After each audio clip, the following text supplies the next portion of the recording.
안녕하세요. 정승진 프로입니다. 오늘 영상은 제가 이제 생크에 관해서 몇 가지 이제 말씀을 드리려고 하는데요.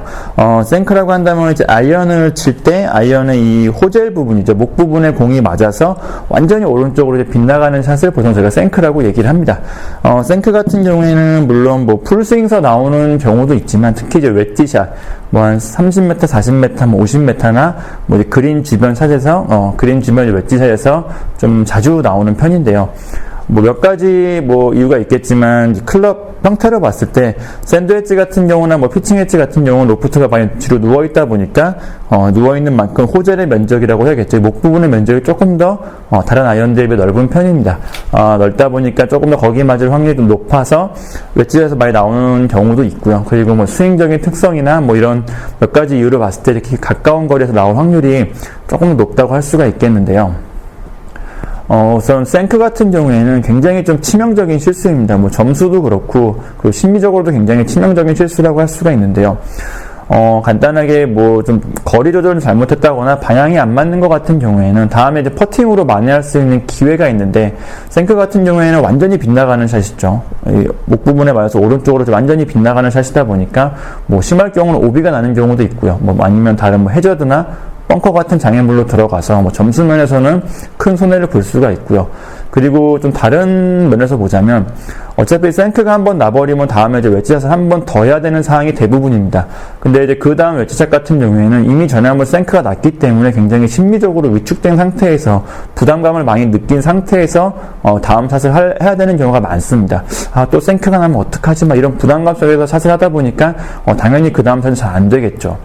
또 이런 실수가 계속 반복이 되다 보면 나도 모르게 웨지샷을 할 때마다 계속 생크에 대한 좀 공포심, 부담감이 있어서 정상적인 스윙을 못하고 또 똑같은 실수나 뭐 다른 실수를 반복하게 되겠죠. 막 긴장된 상태에서 스윙을 하니까요. 이게 반복되다 보면 저희가 이제 흔히 얘기하는 입수로 연결되는 경우도 많은데요.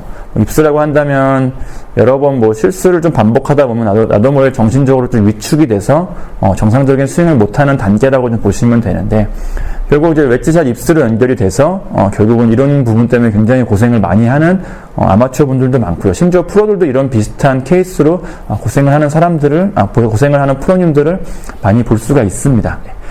그러기 때문에 평소 연습 때나 라운딩에서 가끔, 뭐 자주는 아니어도 가끔 생크가 나는 분들도 좀 오늘 영상을 참고해서 생크의 원인이나 뭐 이런 걸 좀 점검을 해서 이런 최악의 상황으로 연결되지 않도록 미리 좀 연습을 하시라는 의미로 제가 오늘 영상을 좀 준비를 한번 해봤습니다. 우선 간단한 원인부터 몇 가지 살펴보면요. 생크가 나는 원인 중에 좀 흔하게 볼 수 있는 게, 처음에 준비 자세를 너무 가깝게 쓰는 경우도 있습니다. 처음에 어드레스를 할 때 공하고 너무 가깝게 쓰다 보니까 이제 클럽과 손이 이제 빠져나갈 공간이 없어서 자꾸만 클럽이 바깥으로 스윙이 되는 거죠. 그래서 이제 클럽이 그런 궤도로 움직이다 보니까 이런 목 부분, 호젤 부분에 맞아서 생크가 나는 경우가 있는데, 이런 경우 같은 경우에는 굉장히 단순하죠. 어드레스 했을 때 거리만 조금 더 여유 있게 서서 내 팔이 좀 더 자연스럽게 움직일 수 있게만 해주는 것만으로도 쉽게 교정이 되는 부분이고요. 그리고 좀 더 자주 볼 수 있는 케이스가 머리가 많이 움직이시는 경우입니다. 웨지샷 할 때 머리가 많이 움직이시는 것 같은 경우에는 물론 다른 실수로 연결되는 경우도 많기 때문에 특히 웨지샷에서는 머리가 안 움직이는 게 중요합니다. 제가 다른 영상에서 말씀드린 적이 있는데, 풀스윙 같은 경우에는 머리가 조금 움직여도 다시 머리가 원위치로 돌아올 수 있는 뭐 이런 시간적, 스윙적 여유가 있지만, 웨지샷 같은 경우에는 머리가 조금만 움직여버려도 그런 시간적, 스윙적 여유가 없기 때문에 바로 실수로 연결되는 경우가 많거든요. 생크도 좀 비슷한 경우인데, 될 수 있으면 웨지샷에서는 머리가 안 움직이고 스윙을 끝내고 임팩트를 하는 게 좋습니다. 웨지샷 같은 경우에는 체중을 양발의 무게를 똑같이 해준다면, 양발의 무게를 50대 50으로 똑같이 해준다면 내 몸이 움직이고 클럽이 움직이는 거에 따라서 머리가 조금씩 옆으로 움직일 수가 있습니다. 이런 걸 좀 방지하기 위해서 웨지샷에서는 왼발을 조금 무겁게, 뭐 왼발 한 60%, 55% 정도 왼발을 조금 무겁게 해주시면 자연스럽게 머리가 안 움직이고 머리를 고정시키고 스윙하는 데 도움이 되니까 이런 부분 한번 점검해 보시는 것도 좋고요. 아니면 나도 모르게 머리가 좀 움직이는 경우가 있을 수가 있거든요. 그런 분들 같은 경우에는 어드레스를 한 상태에서 고개를 들고 정면에 있는 어떤 한 목표라고 해야겠죠. 뭐 한 기준을 정해서 그 부분만 뚫어져라 보면서 계속 스윙 연습을 한번 해보고 싶다. 이게 시선을 고정시키고 스윙 연습을 한번 해보시면요. 내 머리가 움직이는지 안 움직이는지도 판단할 수가 있고, 그리고 머리가 움직이지 않게 하는 그런 스윙감을 잡는 데 좀 도움이 되니까, 이런 방법을 이용해서 머리가 안 움직이는, 웨지 자세 스윙을 연습하시는 것도 좋은 방법이고, 생크를 방지할 수 있는, 좋은 방법입니다. 다음 이제 생크가 나는 원인 중에 좀 많이 나오는 것 중에 하나가 어떻게 보면 오늘 영상의 좀 주제라고 할 수가 있는데요. 웨지에서 생크 때문에 고생을 하시는 분들을 보면 이러한 식으로 실수를 하시는 분이 굉장히 많습니다. 클럽이 백스윙을 올렸을 때 클럽이 뒤로 이렇게 쳐져 있는 형태인데요. 클럽이 이렇게 뒤로 쳐져 있는 상태에서는 자연스럽게 안쪽에서 바깥쪽으로 밀어내는 궤도가 나올 수밖에 없습니다. 그러니까 밀어내면서 치기 때문에 자연스럽게 그 클럽 안쪽에, 페이스 안쪽이죠. 힐 쪽에 공이 맞는 샷이 많이 나오게 되는데, 이게 심하게 되면 조금 더 심하거나 뭔가 경사나 뭐 이런 여러 주변 여건 때문에 조금 더 안쪽에 맞아 생크로 연결되는 경우가 굉장히 많습니다. 뭐 참고로 말씀드리자면 방금 말씀드린 것처럼 너무 안쪽에서 바깥으로 밀어내는 스윙 궤도를 가지신 분들은 대부분 타점이 힐 쪽에 어떻게 보면 페이스 안쪽이죠. 힐 쪽에 형성되는 분들이 많고요. 반대로 좀 엎어치는 스윙, 저희가 흔히 얘기할 때 이런 식으로 뭐 엎어치는 스윙이나 깎아치는 스윙을 하는 분들, 바깥에서 안쪽으로 이런 스윙 궤도를 그리시는 분들을 보면 주로 토우 쪽에 이런 바깥쪽에 타점이 형성되는 경우가 많습니다.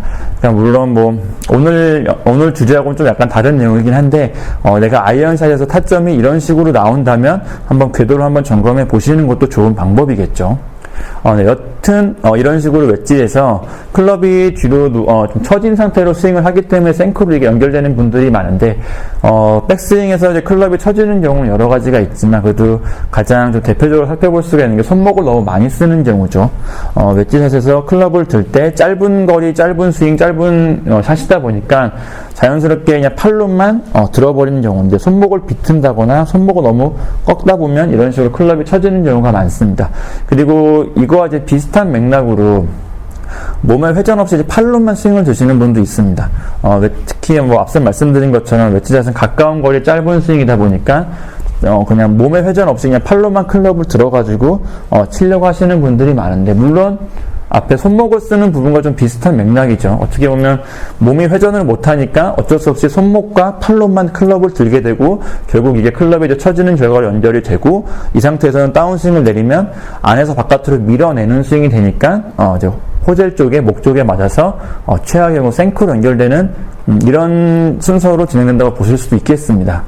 그러니까 웨지샷에서 아무리 짧은 거리 짧은 스윙이라고 하더라도 어느 정도 몸 회전이 있어야 되고, 또 몸을 회전을 바탕으로 스윙을 들어주셔야지 손목을 많이 안 쓰고 클럽을 들 수가 있습니다. 그래야지 이런 형태로 백스윙을 들어주셔야지 클럽이 뒤로 처지지 않는 좋은 궤도를 잇게 되고, 이 상태에서 자연스럽게 또 몸이 돌면서 임팩트를 해주셔야지 정확한 타점으로, 정확한 스윙으로 공을 칠 수가 있습니다.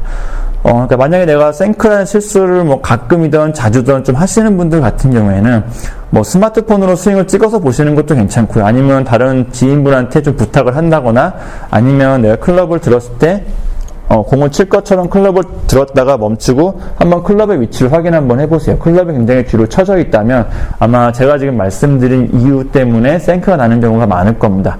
그러니까 한 번 더 좀 강조를 드리자면, 작은 스윙, 가까운 거리 스윙이라고 할지라도 어느 정도 몸이 회전해 주셔야 되고요. 그래야지 그 몸의 회전을 바탕으로 손목을 너무 비튼다거나 손목을 너무 꺾지 않고 백스윙을 할 수 있으셔야 됩니다. 그래야지 클럽이, 샤프트가 좋은 궤도로 가서 생크 같은 이제 문제점을 방지할 수가 있죠. 아니면 그래도 좀 그런 문제점이 잘 해결이 안 되신다면 이런 좀 직접적인 방법으로 교정하실 수도 있습니다. 내 어드레스 했을 때 내 몸과 비슷한 선상에 이런 데 백을 놓고요. 이 백에 클럽이 안 맞게 스윙하는 연습을 하시는 것도 굉장히 도움이 되는데, 아마 생크가 많이 나시는 분들이라면 스윙을 들었을 때 내 클럽이 백에 맞는 경우가 굉장히 많을 겁니다. 클럽이 뒤로 처진다는 거죠.